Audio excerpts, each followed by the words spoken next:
The beacon's call. The atmospheric processors on Titan IX hummed with steady efficiency, converting the moon's toxic atmosphere into breathable air.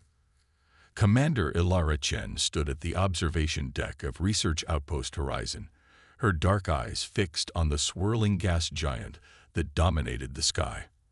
After 5 years stationed at this remote scientific facility, she had grown accustomed to the isolation, but never to the view. "Commander," called Dr. Veris, the station's chief scientist, his voice crackling through the comm. "We've detected something unusual. You should come to the sensor lab immediately." When Chen arrived, she found the normally composed Arcturian scientist hovering over a console, his luminescent skin pulsing with agitation. "What am I looking at, Doctor?" she asked, studying the strange waveform pattern on the screen. "A distress signal," Veris replied, his four-fingered hand adjusting the frequency. "But unlike any I've ever encountered, it's coming from the Krell Expanse." Chen frowned. The Expanse was notorious, a region of space that the Galactic Alliance had declared off-limits after 3 scientific expeditions had vanished without a trace. "Could it be one of the missing ships?" she asked. "Impossible to determine," Veris said. "But the signal contains embedded data packets that appear to be human in origin." Chen's pulse quickened. No human vessel had ever ventured into the Expanse, at least not officially. "Show me." The decrypted data revealed coordinates and a fragmented message. "Under attack. Unknown hostiles. Request immediate. Earth vessels only." "We should alert the Alliance Council," Veris suggested, his tone cautious. "Protocol dictates." "Protocol also dictates that we respond to human distress calls," Chen interrupted. "Especially ones specifically requesting Earth assistance." Ambassador Thrix, the station's Melnarian diplomatic liaison, entered the lab, his insectoid mandibles clicking with disapproval. "Commander, I must advise against any hasty action. The Galactic Alliance has strict regulations regarding the Krell Expanse." "With all due respect, Ambassador," Chen replied, "if there are humans in danger, we have an obligation to help. Your species' tendency to rush headlong into peril is precisely why the Alliance Council restricts human military expansion." Fricks chittered. This signal could easily be a trap. Chen knew the ambassador wasn't entirely wrong. Humanity's rapid ascension as a galactic power had unnerved the older species. After centuries of peaceful exploration, the sudden appearance of humans, with their adaptability, their technological ingenuity, and their bewildering willingness to risk everything for strangers, had upset the careful balance of interstellar politics. "I understand your concerns," Chen said diplomatically, "but I'm still obligated to report this to Earth Command." 3 hours later, Chen received her answer. Rather than the cautious diplomatic response she had expected, Earth Command had dispatched the 7th Rapid Response Fleet, nicknamed the Ghost Fleet for their stealth capabilities and their tendency to appear where least expected. "The 7th Fleet," Veris exclaimed when Chen informed her staff. "But they're the most advanced combat force in Earth's arsenal," Chen finished. "Yes, I'm aware. The Council will see this as provocation," Fricks warned, his compound eyes flashing with alarm. "The 7th Fleet operates under direct presidential authority," Chen explained. "They're coming to investigate a distress signal, not to start a war." But even as she spoke, the outpost proximity alarms blared to life. On the tactical display, multiple ships dropped out of faster-than-light travel, vessels with configurations that matched no known Alliance species. "Sensors detect 23 warships," reported Lieutenant Quan from his station. "Energy signatures consistent with weapons charging." Chen felt a chill run down her spine. "Open a channel." The view screen flickered to life, revealing a humanoid figure with pale gray skin and eyes like polished obsidian. Intricate cybernetic implants lined its skull, pulsing with eerie blue light. "This is Commander Ilara Chen of Research Outpost Horizon. You have entered Alliance space without authorization. Identify yourself." The figure smiled, revealing razor-sharp teeth. "I am Supreme Commander Vextol of the Vix Imperium. Your primitive outpost now stands on the frontier of our expansion. Your distress signal has been most helpful in bringing us what we seek." Chen's blood ran cold. "What distress signal?" "We received a transmission from the Krell Expanse." Vextol's laughter was like shattering glass. "A simple deception. We anticipated that humans would respond most predictably, with their military might rather than diplomatic caution. The signal was bait, Commander. And now the 7th Fleet approaches, isolated and vulnerable." "The 7th Fleet is hardly vulnerable," Chen replied, struggling to maintain her composure. "Your confidence is misplaced," Vextol said dismissively. "We have studied your species extensively. Your technology, impressive though it may be for such a young race, cannot match the Imperium's. We will capture your vaunted warships, extract their secrets, and add your biological distinctiveness to our collective." The transmission ended abruptly, leaving the command center in stunned silence. "They faked a distress signal to lure Earth forces into a trap," Quan said unnecessarily. Chen's mind raced. The 7th Fleet was still 6 hours out, enough time to warn them, but not enough time for reinforcements to arrive. And if the Imperium's technology was as advanced as they claimed? "Lieutenant, send an encrypted warning to the 7th Fleet. Include everything we know about these Vix Imperium ships." She turned to the science officer. "Dr. Veris, I need options. Can we use the atmospheric processors to create some kind of defense?" "The processors weren't designed as weapons," the Arcturian responded. "But perhaps, yes, we might be able to reconfigure them to generate an electromagnetic pulse. It won't stop their ships, but it could temporarily disable their systems." "Do it," Chen ordered. "Ambassador Thrix, I need you to send an emergency transmission to the Alliance Council. Make it clear that we didn't provoke this attack." The Melnarian nodded gravely. "I will do what I can, Commander. But the Council moves slowly." "Then we'll have to move quickly," Chen said. "Because in 6 hours, this moon is going to become a battlefield." The Vix Imperium didn't wait 6 hours. Within 45 minutes, dropships began descending toward the outpost, their hulls shimmering with energy shields. "They're trying to capture the facility intact," Lieutenant Quan observed as they watched the tactical display. "Then we'll make that difficult for them," Chen replied. She activated her comm. "All personnel, implement Protocol Omega. Rig critical systems for remote detonation and prepare for evacuation." She had just finished securing the outpost's most sensitive data when the first explosion rocked the facility. The Imperium forces had breached the outer defenses. "Commander," Quan called from his station, "I'm detecting new FTL signatures." Chen's heart sank. "Imperium reinforcements?" "No," Quan said, his voice filled with wonder. "It's the 7th Fleet. They're already here." "That's impossible," Thrix chittered. "They couldn't have received your warning and arrived this quickly." But the tactical display didn't lie. 20 Earth warships had emerged from FTL travel directly among the Imperium fleet, their sudden appearance causing chaos in the enemy formation. The comm system crackled to life. "Research Outpost Horizon. This is Admiral James Harrison of the 7th Fleet.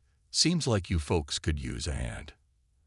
"Admiral," Chen responded, relief evident in her voice. "How did you arrive so quickly?" "Our calculations showed. The 7th doesn't use standard FTL drives." "Commander," Harrison interrupted, "let's just say we've made some improvements to the technology. Now about these uninvited guests." On the tactical display, Earth's warships were executing maneuvers that should have been impossible, weaving between the larger Imperium vessels with almost supernatural precision. "What in the 7 moons are they doing?" Veris whispered. Chen watched in amazement as the human ships seemed to phase through enemy weapon fire, their hulls rippling like water when struck. "Quantum field manipulation," she realized aloud. "The 7th Fleet has quantum shield technology." The outpost shook again as Imperium ground forces continued their assault. "Admiral," Chen reported, "We're under attack by enemy troops. The atmospheric processors are ready to generate an EMP, but it will affect your ships as well if you're too close to the moon." "Understood, Commander," Harrison replied. "We'll draw their fleet away from the moon. Activate your EMP on my mark, then evacuate your people to these coordinates. I'm sending a strike team to assist." Harrison out. The view screen switched to the battle unfolding in orbit.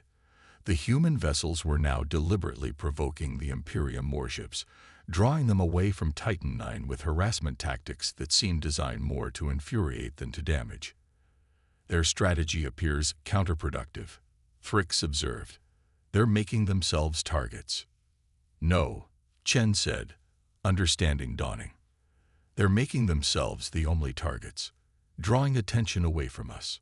True enough, most of the Imperium fleet was now in pursuit of the seemingly vulnerable Earth ships, leaving only 3 vessels in orbit around Titan IX. "Commander," Quan reported, "the strike team has landed on the south platform. They're engaging Imperium forces at the main entrance." Chen nodded. "Tell Dr. Varys to prepare the EMP. We'll trigger it as soon as Admiral Harrison gives the signal." On the external cameras, Chen could see the Earth Marines fighting with a coordination that bordered on prescience, anticipating the Imperium soldiers' movements and countering with devastating efficiency. Unlike the rigid, formation-based tactics of the Imperium, the humans fought like they were dancing, fluid, adaptable, and utterly unpredictable. The comm crackled again. "Commander Chen, this is Admiral Harrison. We're in position. Activate your EMP. Now." Chen gave the order, and for a moment, everything went dark. When emergency power came online, the external cameras showed Imperium troops frozen in place, their cybernetic implants disabled by the pulse. "Evacuation route is clear," reported the Marine squad leader who had fought his way to the command center. "We need to move now, Commander." As Chen and her staff made their way to the waiting shuttle, she caught a glimpse of the battle in space. The Imperium ships were regrouping, apparently recovering from the EMP faster than expected. "Will your fleet be able to hold them off?" she asked the Marine beside her.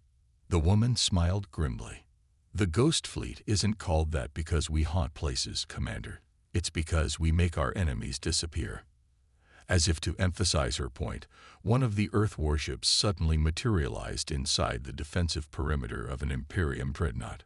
A flash of brilliant light erupted, and when it faded, both ships were gone. "What happened?" Chen gasped. "Quantum suicide run," the Marine explained.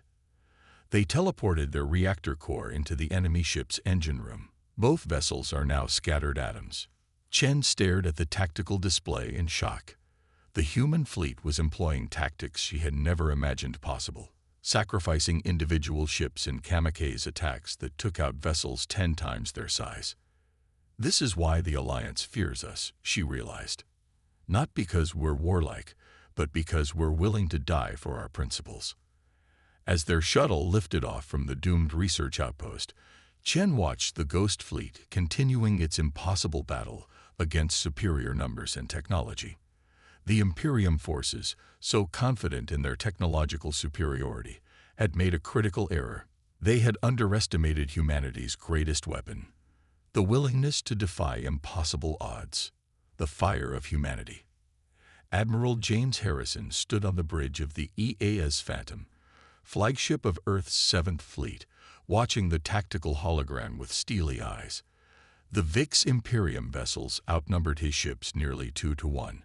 And their energy readings suggested technological capabilities beyond anything Earth had previously encountered. Yet Harrison's weathered face showed no concern.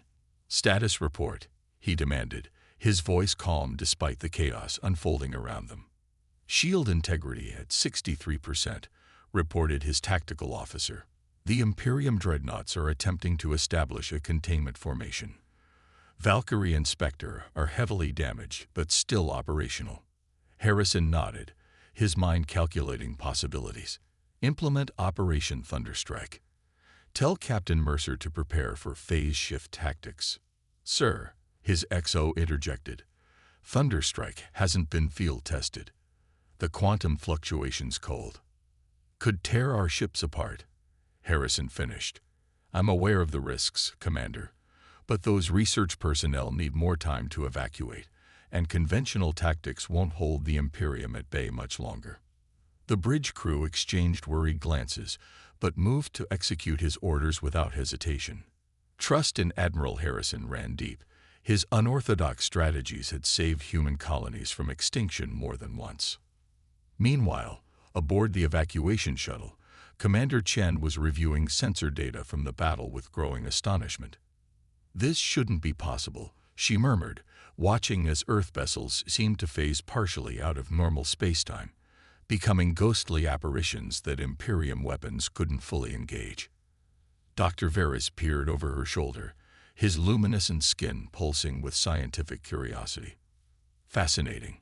They appear to be manipulating quantum probability fields to exist partially in multiple dimensional states simultaneously. In plain language, Doctor, Lieutenant Quan asked. They're shifting between realities, Chen explained, making themselves partially immaterial. Ambassador Thrix chittered nervously. Such technology violates at least 7 alliance treaties regarding dimensional manipulation. If the Council discovers, the Council isn't here, Chen interrupted sharply. And if the 7th Fleet weren't breaking those rules, we'd all be prisoners of the Imperium right now. The shuttle rocked suddenly as energy fire lanced past their viewport. 3 Imperium interceptors had broken off from the main battle to pursue the fleeing civilians. They've locked onto us, the pilot reported grimly. Evasive maneuvers won't shake them in open space. Chen studied the tactical display, noting their position relative to Titan IX. Take us back into the moon's atmosphere, she ordered. The atmospheric processors we modified are still running.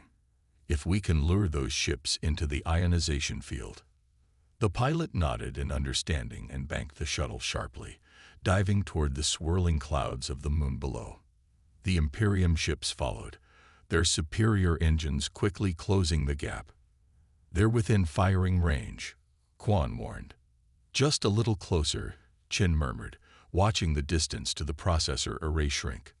Now, full power to shields. The shuttle's engines screamed as they pushed through the electromagnetic storm generated by the modified processors.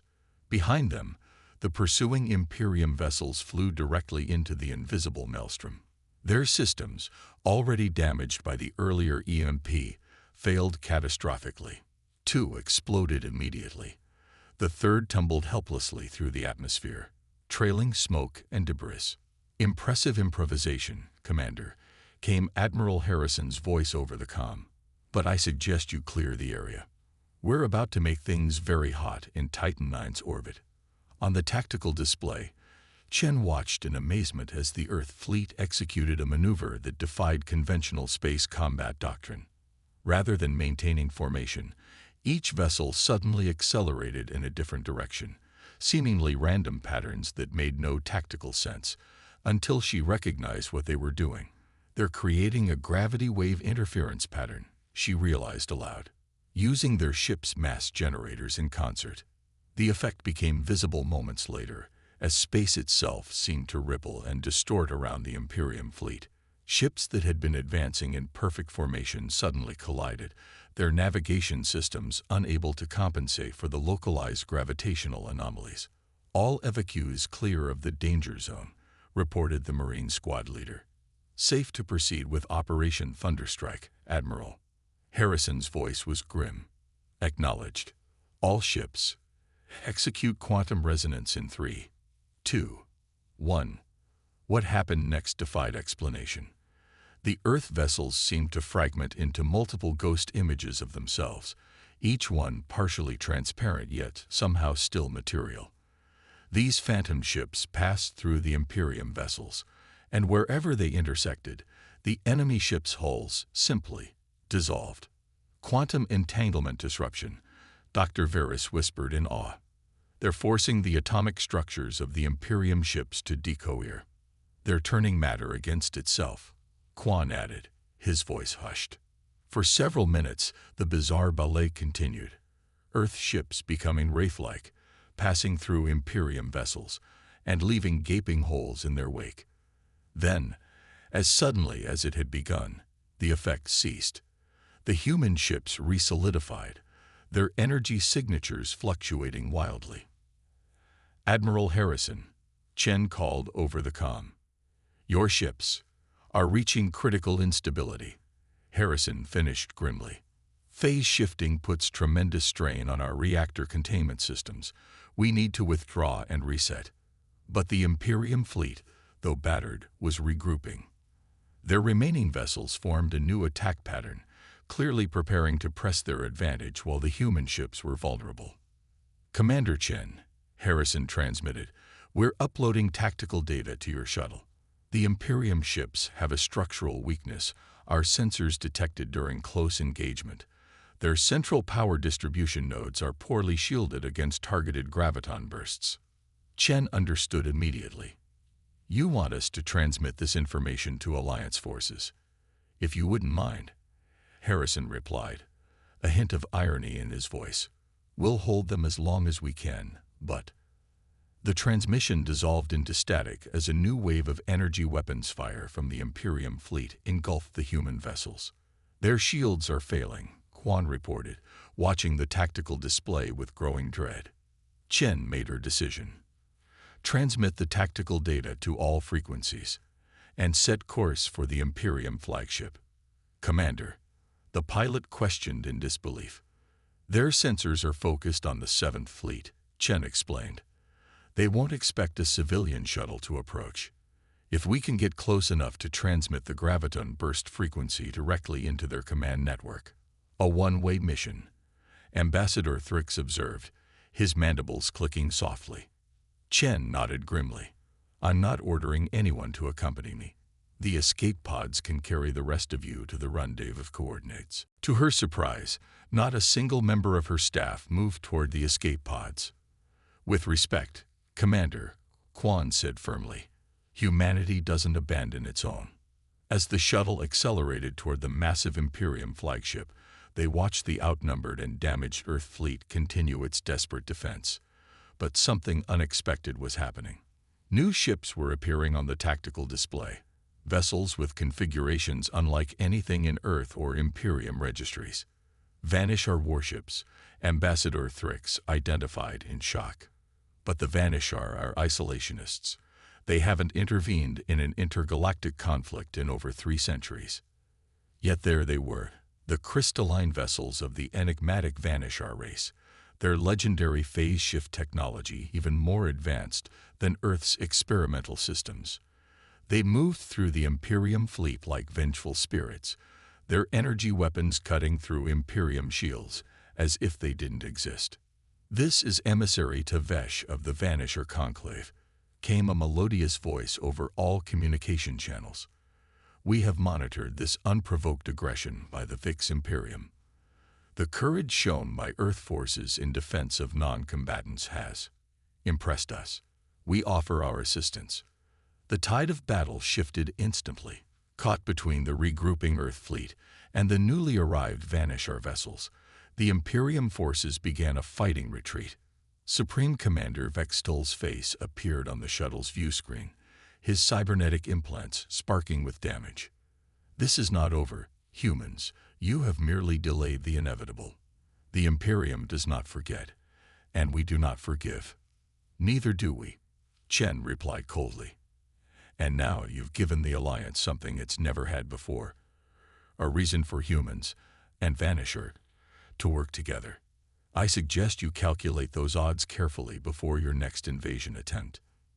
The Imperium flagship vanished into FTL, followed by its surviving escorts. The battle for Titan IX was over. 3 days later, Commander Chen stood in the Alliance Council chamber on Europa Station, facing representatives from 17 spacefaring civilizations. Admiral Harrison stood beside her, his formal dress uniform incongruous on his battle-weathered frame. "The Alliance has long restricted human military expansion because we feared your species' unpredictability," the Arcturian counselor was saying, Yet it was precisely this quality that saved one of our research outposts from Imperium conquest.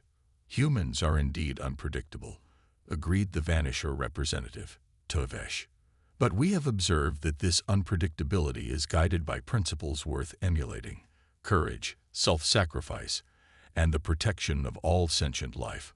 Chen listened as the council debated the implications of the battle, the revelations about Imperium expansion, and most significantly, the unprecedented alliance between Earth forces and the Vanisher. Political realities were shifting, alliances were forming, all because humanity had answered a distress call that turned out to be a trap. The Imperium believed they understood us, Admiral Harrison murmured as they waited for the Council's decision. They study our technology, our tactics, our history, but they missed the most important thing. What's that? Chen asked. Harrison smiled slightly. That humans are at their most dangerous when protecting others. We'll break rules, defy odds, and sacrifice ourselves without hesitation, not for conquest, but for connection. The council chamber fell silent as the vote concluded. The Arcturian counselor rose, his luminescent skin pulsing with formal dignity. The Alliance hereby authorizes the formation of a joint Earth Vanisher Rapid Response Force, with expanded jurisdiction throughout Alliance space. Furthermore, we sanction the sharing of phase shift technology for defensive purposes only. As the chamber erupted in a mixture of approving and concerned murmurs, Chen couldn't help but smile. The Imperium had intended to use humanity's protective instincts against them, to lure Earth's most dangerous fleet into a trap. Instead, they had inadvertently sparked humanity's greatest strength, the ability to turn adversaries into allies through shared struggle. They sent a distress beacon, she said quietly to Harrison, and Earth's warships answered with fire. But that fire illuminated something the galaxy needed to see. And what's that, Commander? That humanity's real power isn't in our weapons or our willingness to fight, Chen replied. It's in our capacity to inspire others to stand with us. Around them, representatives of ancient civilizations that had once viewed humanity with suspicion were now approaching with offers of cooperation and technological exchange. The Vanisher, who had observed the galaxy in isolation for centuries, were discussing joint training exercises with Earth fleet commanders, all because humans had rushed headlong into danger to save lives, even when those lives turned out to be fictional. They believed our unpredictability made us dangerous, Harrison mused.